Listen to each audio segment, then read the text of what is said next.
अस्सलाम वालेकुम। इस लेक्चर में स्टार्ट करेंगे नेक्स्ट एग्जांपल जो है 5.9 देखते हैं जल्दी से। What is the moment of inertia. ठीक है, हमें क्या निकालना है, हमें मोमेंट ऑफ इनर्शिया निकालना है of a uniform solid sphere. ये चीज़ याद रखना है। ठीक है, किस चीज़ का निकालना है, एक सॉलिड स्फीयर का निकालना है। ठीक है, इसका मास कितना है, मास है 5 kg। ठीक है, और इसका डायमीटर दिया हुआ है 100 सेंटीमीटर। ठीक है, मास है इसका 5 kg।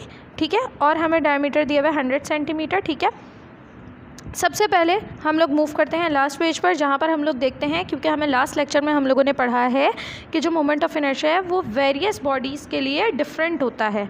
ठीक है, ज्योमेट्रिकल शेप के ऊपर डिपेंड करते हुए डिफरेंट होता है। ठीक है, तो हम लोग जल्दी से लास्ट पेज पर जाते हैं और इस डायग्राम को देखते हैं 5.19 को, फिर वापस आते हैं अपने इस एग्जाम्पल पर।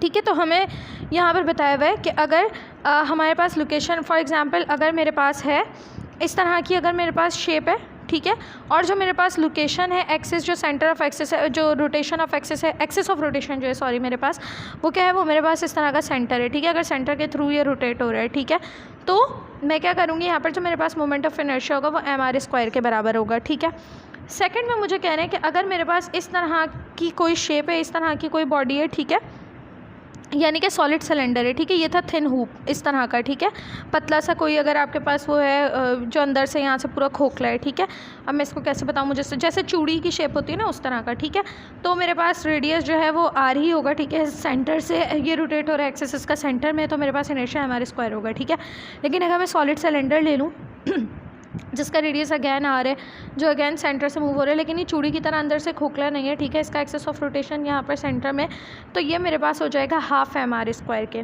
ठीक है, फिर अगर मुझसे कह रहे हैं कि अगर मैं यूनिफॉर्म स्फीयर ले लूँ, यूनिफॉर्म स्फीयर ये भी सेंटर से ही रोटेट कर रहा है। ठीक है, एक्सेस ऑफ रोटेशन तो सेंटर में ही होगा। ठीक है, सेंटर सेंटर सेंटर सेंटर, लेकिन डायग्राम के थ्रू आप सब में डिफरेंस देख सकते हैं। ठीक है, अब ये है एक यूनिफॉर्म स्फीयर। ठीक है, ये एक स्फीयर है, गोल चीज़ है। ठीक है, एक स्फीयर शेप है जैसे। ठीक है, अब इस स्फीयर का जो एक्सिस है वो भी यहाँ पर है। ठीक है, और ये इसका रेडियस है, डिस्टेंस है। ठीक है, तो इसका कह रहे हैं कि इसका जो मोमेंट ऑफ इनर्शिया होगा 2/5 mr² होगा।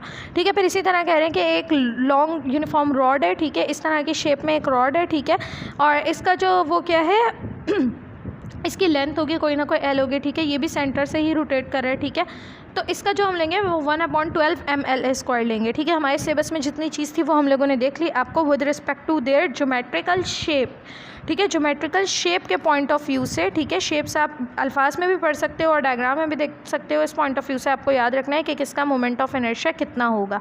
ठीक है, आगे मूव करते हैं। हमें जो न्यूमेरिकल दिया हुआ है उसमें यूनिफॉर्म सॉलिड स्फीयर कहना है। ठीक है, इसका मैं मोमेंट ऑफ इनर्शिया किसके इक्वल लूँगी, 2/5 mr² के इक्वल लूँगी। ठीक है, आगे मूव करते हैं। अब देखते हैं अपना डेटा, हमें क्या क्या गिवन था। ठीक है, हमें मास गिवन था, हम लोगों ने ये ले लिया। हमें डायमीटर गिवन था, हम लोगों ने देखा, देखो डायमीटर सेंटर से गुजरते हुए ये पूरा होता है जिसके अंदर बेसिकली 2 रेडियस होते हैं। ठीक है, और ये है अगर हमारा सेंटर ऑफ, ये हमारा एक्सिस ऑफ रोटेशन। और तो हमारे पास जो हम लोगों ने अभी पीछे डायग्राम में भी देखा क्या था, ये अगर एक्सिस ऑफ रोटेशन था तो ये इसका जो है फासला लिया गया था r, ये लिया गया था। ठीक है, जो कि बेसिकली अल्टीमेटली कहो या ना कहो रेडियस के बराबर है। ठीक है, और मुझे क्या दिया हुआ है, मुझे तो ये पूरा डायमीटर दिया हुआ है। ठीक है, यानी कि एक डायमीटर में 2 रेडियस हैं।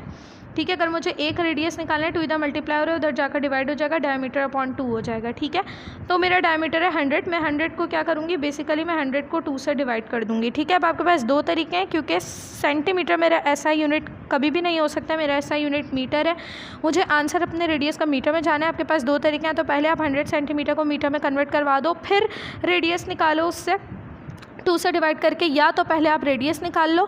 ठीक है, 100 को 2 से डिवाइड करवाया, रेडियस आ गया 50, फिर इस सेंटीमीटर को मीटर में कन्वर्ट करवा लो, 50 को मैं 100 से डिवाइड करवाऊंगी, मेरे पास आंसर आ जाएगा 0.5 मीटर। ठीक है, अब मेरे पास रेडियस भी आ चुका है, मेरे पास मास भी आ चुका है। ठीक है, finally moment of inertia sphere है मेरे पास। ठीक है, शेप कैसी है, ज्योमेट्रिक शेप कैसी है मेरी बॉडी की, यूनिफॉर्म सॉलिड स्फीयर है। ठीक है, इसका फॉर्मूला मैंने पढ़ा है, आई का होता है 2/5 mr²।